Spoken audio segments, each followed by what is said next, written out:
Tonight, a CNN exclusive, EPA Administrator Scott Pruitt kept secret calendars to hide controversial meetings from the public. That's according to an EPA whistleblower who says Pruitt also directed his staff to scrub his official schedule.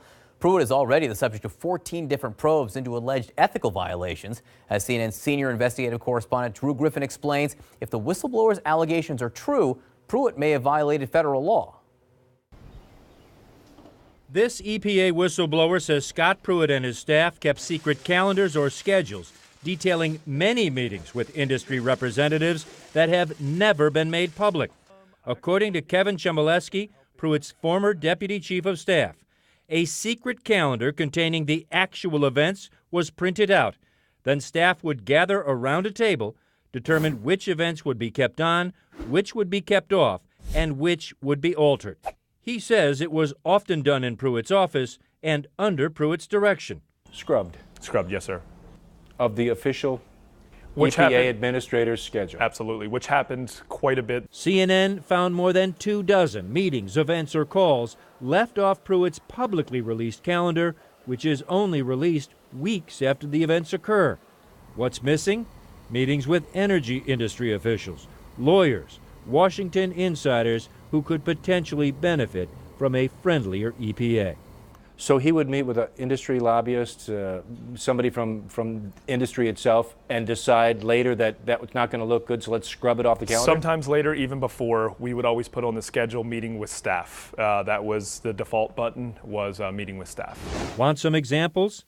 Internal emails show that in April 2017, Pruitt has a briefing and attends a dinner at Trump International Hotel with coal company executive Joseph Kraft. It is not listed on the public EPA calendar. September 2017, the official schedule shows Pruitt met with former senator turned energy industry lobbyist Trent Lott, but left off that the meeting included the CEO of a shipping company and discussion of ships and their fuel source. In October 2017, a staff briefing appeared on Pruitt's official calendar. Emails show the actual meeting was with private attorneys representing a water district over a Superfund site. We had, at one point, 3 different schedules. One of them was one that no one else saw besides 3 or 4 of us. 2 government experts tell CNN altering, sanitizing official government records to protect the boss could lead to legal trouble. If somebody changed, deleted, scrubbed a federal record with the intent of deceiving the public or intent of deceiving anybody, it could very well be a violation of federal law. The most controversial deletion of all, according to Chmielewski, came after Pruitt's $120,000 taxpayer-funded trip to Rome in June 2017. That trip included extensive interaction with Catholic Cardinal George Pell, who was charged with multiple historical charges of sexual offenses a few weeks later, to which Pell pleaded not guilty. But this itinerary shows a tour with Cardinal Pell. It's not on Pruitt's official calendar. Also missing, a lunch with Cardinal Pell.